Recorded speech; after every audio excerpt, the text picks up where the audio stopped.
correction de l'exercice 2, page 107, où on est en train de parler de la relation poids est égal à masse fois gravitation. Il est vrai que sur Terre, on a plutôt tendance à mélanger les deux. Quand on parle de la masse et du poids, on pense à la même chose. D'ailleurs, on va dire je pèse tant de kilos, mais c'est pas vrai. Le poids, normalement, il est en newton.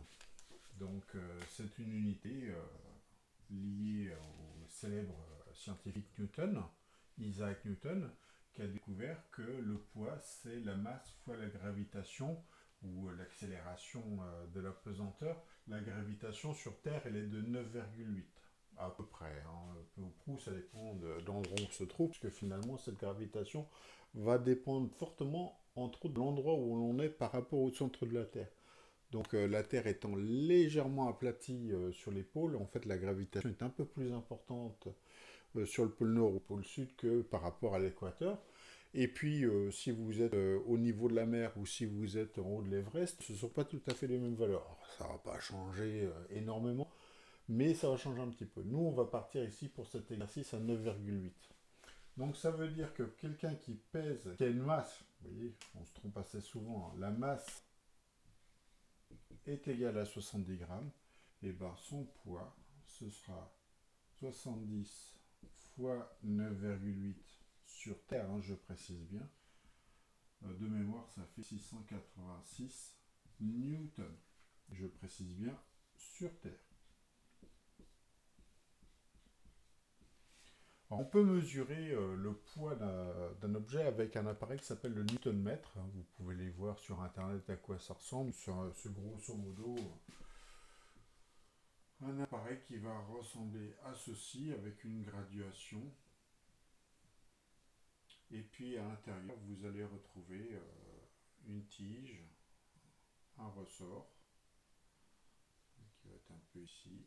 Et puis ici, vous allez retrouver un crochet avec votre objet. Donc ici, vous allez attacher votre objet. Par exemple, dessiner un poids. Donc ça ressemble à ça, un newton-mètre. Et donc on nous sort ce tableau-là, on nous donne les masses en kilogrammes, hein, et puis les newtons qui correspondent. Et on nous demande est-ce que sur la Lune c'est un tableau de proportionnalité. Alors je vous rappelle qu'un tableau de proportionnalité, comment on fait? On doit vérifier que pour passer d'une ligne à l'autre, on a toujours la même valeur. Et en fait, si vous faites 5,1 que divise 3, vous allez trouver 1,7. Si vous faites 17 que divise 10, vous allez trouver 1,7. Si vous faites 42 que divise 25, vous allez trouver 1,7. Si vous faites 68 que divise 40, vous allez trouver 1,7. Et si vous faites 93 que divise 55, vous allez trouver 1,7. Donc, en fait, pour passer de l'un à l'autre, vous allez multiplier par 1,7. Donc, G de la Lune est égal à 1,7, alors qu'on avait 9,8 sur la Terre. Ce sont des newtons. L'unité, c'est newton par kilogramme. C'est une des unités, hein. Il y en a plusieurs hein, pour la gravitation, mais ça, je vous laisserai le découvrir en physique-chimie.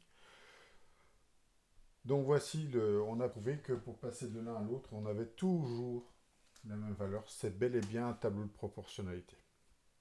Donc je vais pouvoir ici écrire que poids sur la Lune est égal à masse fois 1,7. Donc, si je voulais faire le calcul pour 70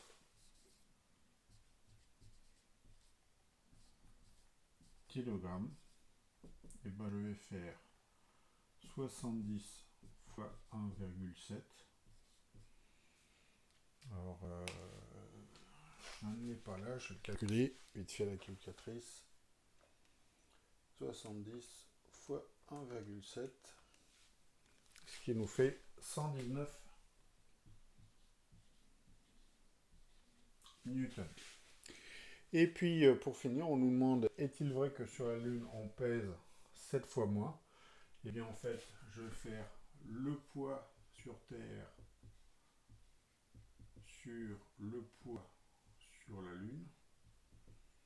Sur Terre, j'avais 686.